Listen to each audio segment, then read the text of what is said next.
কবিতাৰ শিৰোনাম চিকিৎসক।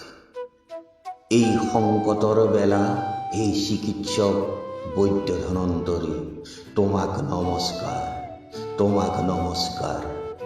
তুমি এই ভগৱান ভয় হৰণকাৰী অভয়দাতা। তুমি মানৱৰ পৰা মানৱত্বৰ গৌৰৱ, ইষ্ট মিত্ৰ কুটুম্ব শত্ৰুৰ, ধনী দুখীয়াৰ প্ৰভেদ নাৰাখি নিজৰ জীৱন বিপন্ন কৰি দেৱতাৰ দেৱতা। তুমি মৃত্যুৰ কিৰিলি শুনি ঘূৰি চোৱাৰ প্ৰয়াস কৰা নাই।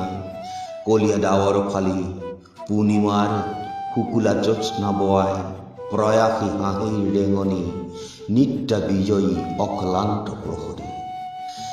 আদৰি সাদৰি প্ৰাণপ্ৰণে আৰ্তজনক প্ৰীতি স্নেহ বিলাই, শ্ৰুতি হেৰুৱাই সেৱাক বহাই সংসাৰ অশান্তি অসুখ আঁতৰাই, মৰততে সৰক দেখুৱাই তুমি ভগৱান, তুমি ভগৱান, তুমি চিকিৎসক বৈদ্য ধনন্তৰী।